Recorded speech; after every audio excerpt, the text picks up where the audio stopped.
কলেজের ছাত্রদের উপর মারধরের অভিযোগ আছে, কি বলবে? বা তোমরা মারধর করলে কেন? আমাদের প্রোডাকশন নেই, ইউনিয়ন না, ওদের এখানে ইউনিয়ন নেই। তার মানে উনি 20 জন ছিল।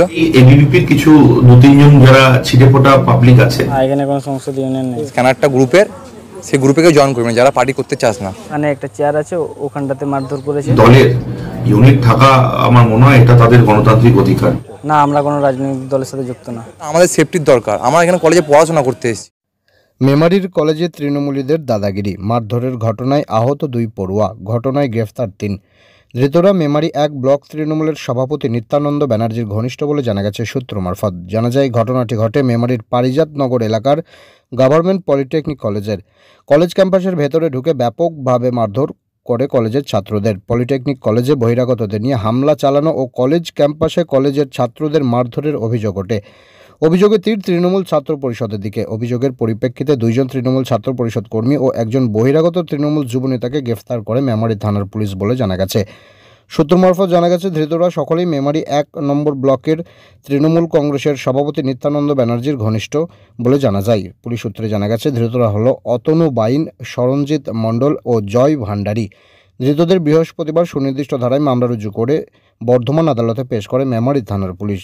ছাত্রদের একাংশের দাবি, টিএমসিপি বহিরাগতদের নিয়ে এসে 2 জন ছাত্রকে কলেজ ক্যাম্পাসেই মারধর করে। যদিও জেলা তৃণমূলের সভাপতি স্বরাজ ঘোষ জানান, অতনীয় সরঞ্জিত তৃণমূল ছাত্র পরিষদের কর্মী হলেও জয় ভান্ডারীকে তিনি চেনেন না।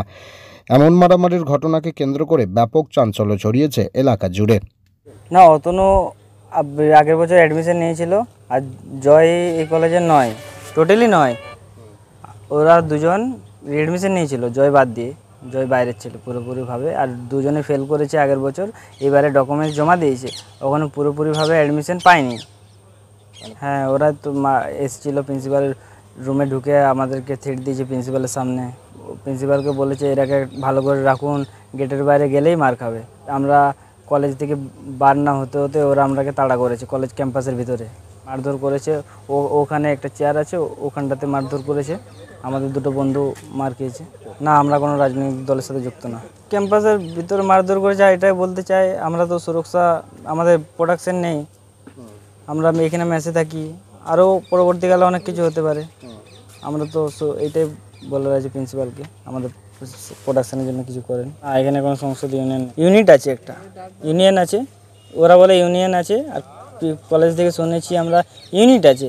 ইউনিয়ন বলে কিছু নেই, ইউনিট আছে একটা টিএমসির। ইউনিট বলতে টিএমসির একটা টিম আছে।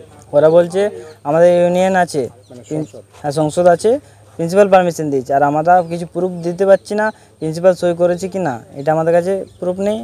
আর কলেজ টিচাররা তো বাকিটা জানবেন। কালকে কোনো টিচার আহত হয়েছে নাকি? আহত হয় না, একটা টিচারকে মেরেছে। কিভাবে টিচারকে মারধর করা হয়েছে? হ্যাঁ, টিচারকে মারধর করা হয়েছে। কিভাবে উনি মারধরের শিকার হলেন বা আহত হলেন?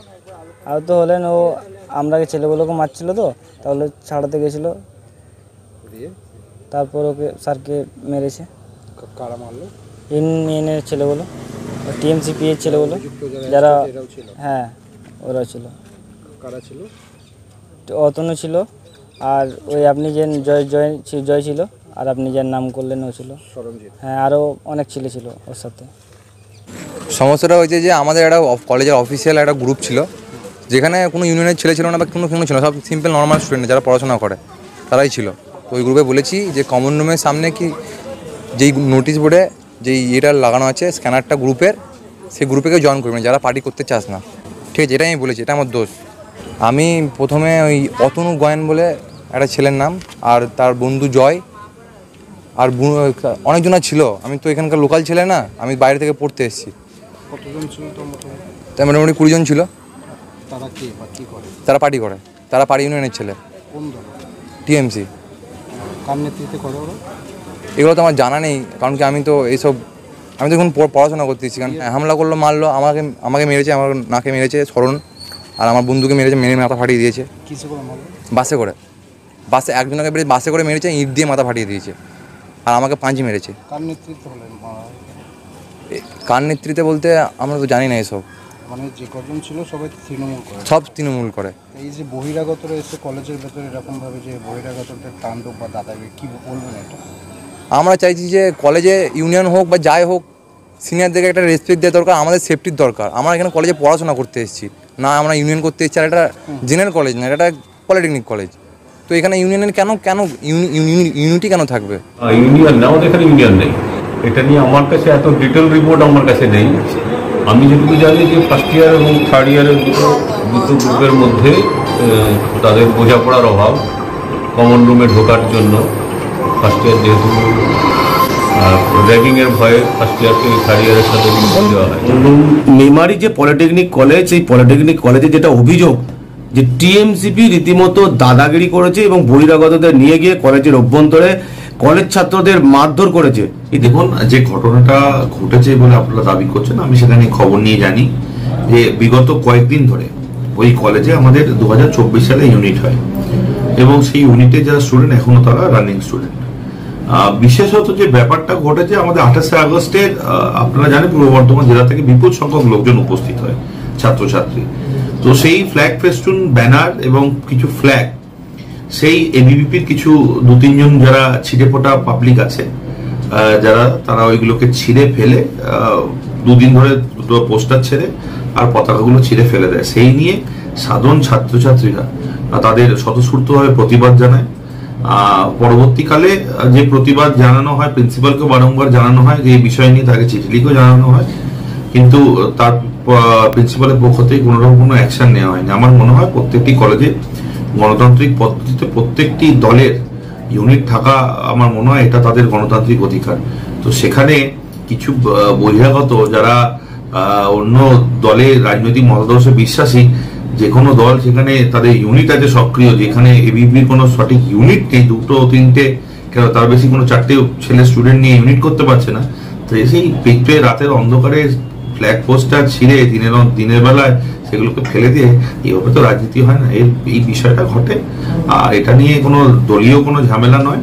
এই সাধারণ ছাত্রছাত্রীরা প্রতিবাদ জানায়, সেটা প্রতিবাদ জানাবে। তৃণমূল ছাত্র পরিষদের সমর্থনে সাধারণ ছাত্রছাত্রী সবসময় পাশে থাকে, তারা প্রতিবাদ জানিয়েছে। রীতিমতো তো মারধর করেছে, বহিরাগত নিয়ে এসে মারধর করেছে বলে এরকম অভিযোগ যেগুলো বলছেন, এই অভিযোগ ভিত্তি। আমি খোঁজ নিয়ে দেখবো, যদি এরকম কিছু থাকে অবশ্যই দলের মতন ব্যবস্থা নেবে। কিন্তু তৃণমূল ছাত্র পরিষদ কি এভাবে ফ্ল্যাগ পোস্টার ছিঁড়ে কোনোভাবে দমিয়ে রাখা যায় না। নাম পরিচয় আপনার? স্বরাজ ঘোষ, সভাপতি, পূর্ব বর্ধমান জেলা তৃণমূল ছাত্র পরিষদ। শোলা মোটরস, পুরনো গাড়ি কেনা বেচার বিশ্বস্ত নাম।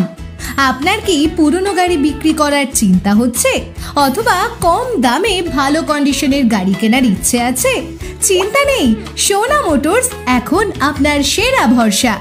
আমাদের পরিষেবা বিভিন্ন ধরনের পুরনো গাড়ি ন্যায্য দামে ক্রয় ও সুলভ মূল্যে বিক্রয়, ফাইন্যান্স ও ইন্স্যুরেন্সের সুবিধা, এক্সচেঞ্জ সুবিধা। পুরনো গাড়ি দিয়ে নতুন গাড়ি নিন সহজেই। সমস্ত আরটিও রিলেটেড কাজের 100% সাপোর্ট। আমাদের ঠিকানা সুলতানপুর পথের সাথীর পাশে, জিটি রোড, মেমারি, পূর্ব বর্ধমান। গাড়ি কেনা বেচার ঝামেলা এখন আমাদের হাতে ছেড়ে দিন। আপনার বাজেট ও চাহিদা অনুযায়ী সেরা গাড়ি আমরা খুঁজে দেব নিশ্চিন্তে। যোগাযোগ করুন স্ক্রিনে দেওয়া নম্বরে। সোনা মোটরস, আপনার গাড়ি আমাদের দায়িত্ব। গুণে সেরা, দামে সাশ্রয়, বিশ্বাস আমাদের উৎপাদনে, লাভ আপনার ক্রয়ে। হোলসেল দামে রিটেল সেল। আমাদের শোরুম প্রতিদিন খোলা আছে। আমাদের ঠিকানা JM বাজার, বামুনপাড়া মোড়, আনন্দ মাল্টিপ্লেক্স, মেমারি, পূর্ব বর্ধমান।